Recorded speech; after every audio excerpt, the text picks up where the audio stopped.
Does it sound like you want to roll back to the times when, like, we're going to go back to Jim Crow laws or something like that? It just sounds like this negative connotation when actually all we want to do is have school be a place where you're focused on reading, writing, arithmetic.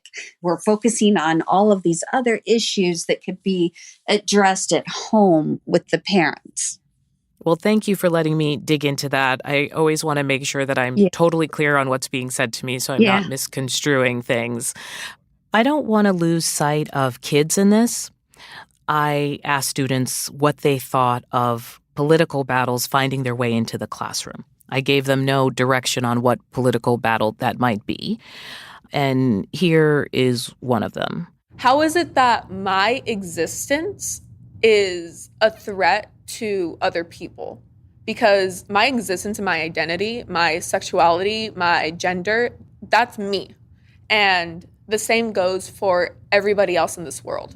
And no one else should have the right to try to silence me or silence anyone else, no matter how young, how old.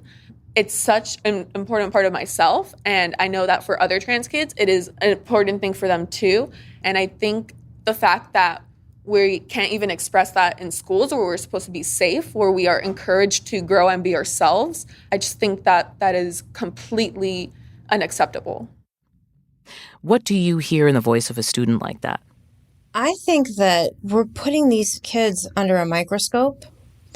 And I actually think that by drawing more attention to the struggles they're going through, it's actually putting more pressure on them.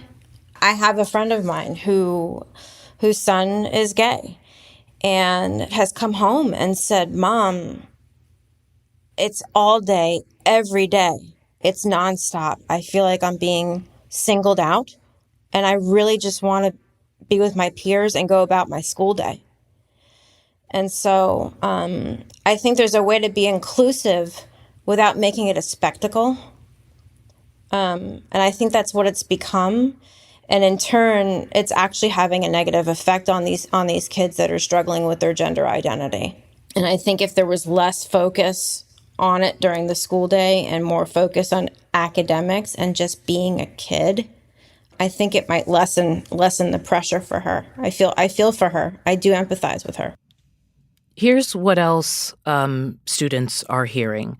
For instance, Florida Governor Ron Desantis, right? He was speaking before the Moms for Liberty Summit over the summer in July.